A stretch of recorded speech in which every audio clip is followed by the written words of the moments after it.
Hello guys, welcome back to my channel. মনের canvas বৃষ্টি লেখা। কোথায় দাঁড়িয়ে আছি রিসরা সত্যচরণ মিষ্টান্ন ভান্ডার। চলো দেখাই, দেখতে থাকো। এই হচ্ছে রিসরা বাসতলা, এইদিকে আর এইদিকে দোকান হচ্ছে এইটা, সত্যচরণ মিষ্টান্ন ভান্ডার। চলো এন্ট্রি নিচ্ছি, ঠিক আছে?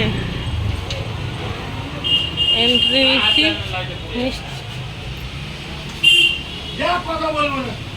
এখান থেকেই শুরু করছি। দেখো, রসগোল্লা, গুজিয়া, দানাদার।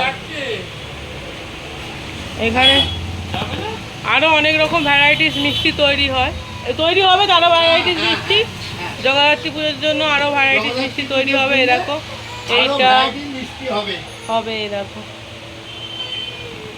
দেখো সব রেটগুলো এখানে লিখে দাও না কেন? না, রেটগুলো আছে, ফেলা হয়নি। রেটগুলো ফেলা হয়নি। এইটা কি মিষ্টি? হ্যাঁ, এটা কি মিষ্টি? এটাই দেখো,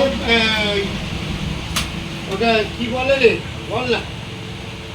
এই দেখো পেয়ারা, সব কিছুই আছে। বল দিয়ে ওটাকে করায়। এই দেখো ছানা জিলিপি, ছানা জিলিপি আছে। এখানে দেখো কুচো গজাগুলো দেখলেই মায়ের কথা মনে পড়ে।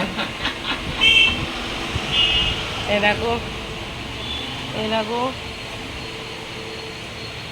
এটা হচ্ছে ছানার পায়েস, রসমালাই বলে। এটা বলো। হ্যাঁ, রসমালাই। ওটা ছানার পায়েস। সন্দেশ, দানাদার, লবঙ্গ লতিকা। ওখানে এটা আছে, এইখানে এইটা আছে। অল্প অল্প দেবে, হ্যাঁ, ওগুলো বেশি দিওনি তো।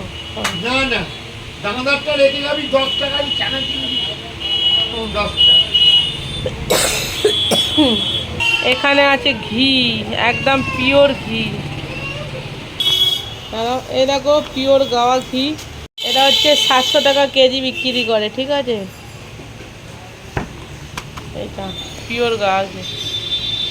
এই দেখো, এটা দাদুর ফটো, আর এটা হচ্ছে দিনুর ফটো। দেখে না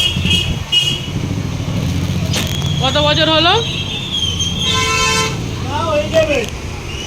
আমার বয়স যতদিন ততদিন।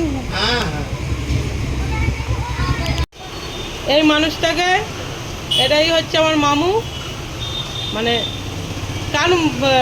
কি বলবো, মানে সেই ঘটনাগুলো মনে পড়ে যায় যখন সেই শরীর খারাপ হয়েছিল, তোমার ডাক্তারখানায় নিয়ে ছুটেছিলে মা আর তুমি, সেই সব ঘটনাগুলো সব মনে পড়ে। চলো এই দেখে নাও, Satyacharan Mishtanna Bhandar, GT road, Rishra Bastala. Phone number সবই দেওয়া রইল, চেক করে নেবে। যারা এই চত্বরে থাকো অবশ্যই হুগলি ডিস্ট্রিক্টের মধ্যে অবশ্যই ভিজিট করো।